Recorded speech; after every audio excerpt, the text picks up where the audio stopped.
Hi guys, welcome to this video. In this video, we analyze this passage. It's a passage based on sports and the Olympic Games and what happens with the stadiums, sports facilities after the games are over. It's in terms of level of difficulty, this is an easy passage to read, so not too complicated. I'll quickly read through the passage and outline the important points that you should remember for this passage when you read this passage. So the passage starts off with two mega sports events like Summer Olympic Games benefit the society, benefit the host city economically. So it's about the host cities and whether they have economic benefit.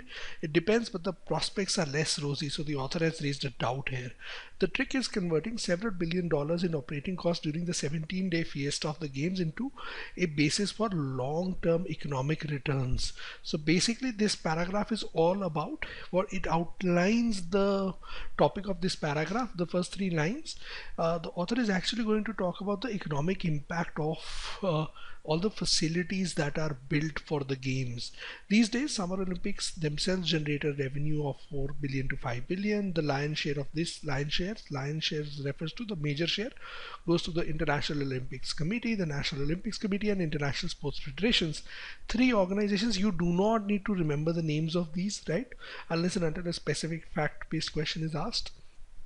Any economic benefit would have to flow from the value of the games as an advertisement for the city, new transportation and communication infrastructure that was created, or ongoing use of the new facilities. So basically what the author has discounted by saying this is by highlighting that the economic benefit is actually linked to advertisements, one, the new transportation infrastructure that is created, and the use of ongoing use, that is the use in the future of these facilities, right?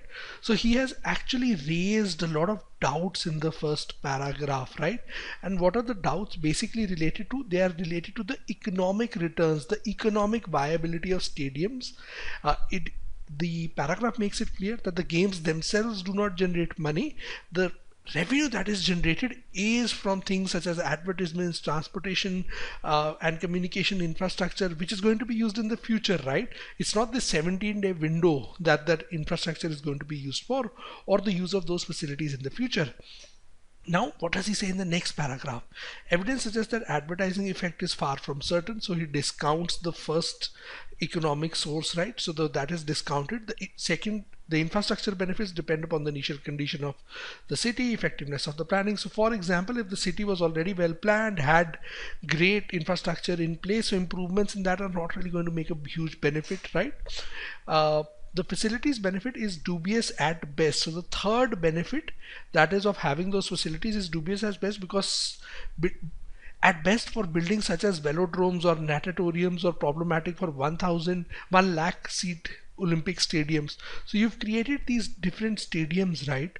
Different types of stadiums. He's saying that it is dubious at best. There is doubtful that there is going to be use of these huge stadiums that have been created. The latter require a conversion plan for future use. The former are usually doomed for near vacancies, right?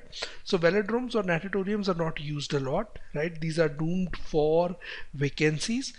And the problem with having large Olympic stadiums is they create that issue of being so huge, you really don't know how to use them in the future. So that is something that happens as well, right? Also, one more thing here, velodromes, it refers to bicycle tracks, right? You have these indoor stadiums for cycling.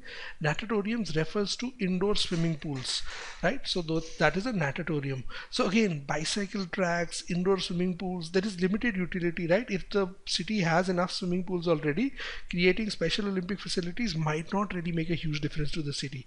Now he gives examples. Hosting the Summer Games generally requires 30 plus sports venues, dozens of training centers. Today the Bird's Nest in Beijing, so this was the main stadium they created for the Beijing Olympics, it's virtually empty, while the Olympic Stadium in Sydney costs more than $30 million a year to operate. So it's really costly to operate it. So again, he's given problems with each of the three sources of revenue. Now if you correlate the two paragraphs, the first paragraph outlined, it questioned us that is there any economic benefit. The second paragraph discounts that there is no economic benefit. Part of the problem is that Olympic planning takes place in a frenzied and time pressured atmosphere of intense competition with the other prospective host cities, not optimal conditions contemplating the future shape of the urban landscape. So this basically line tells you that you really don't think deeply about how the urban landscape is going to shape up, right? and it takes place when a lot of, in a very time pressured environment, there is a lot of stress, there is a lot of competition, there's a lot of frenzy, right? Different host cities are bidding for each other.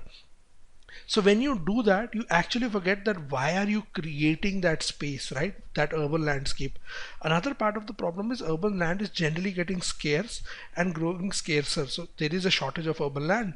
New facilities often stand for decades or longer. Even if they have a future use, are they the best use of precious urban real estate? So another doubt which has been raised by the author. As you can see right through the flow of the passage, he is raising doubts. This paragraph is all about the fact that the urban landscapes are not being utilized to the best. Further, cities must consider the human cost. Residential areas are often raised and citizens are relocated without preparation or compensation. Life is made more hectic, congested. So all the changes that are introduced because of creating all these new facilities, there are, after all, other productive uses that can be made out of vanishing physical resources. So all the money that went in creating these resources, so basically correlated with our everyday lives.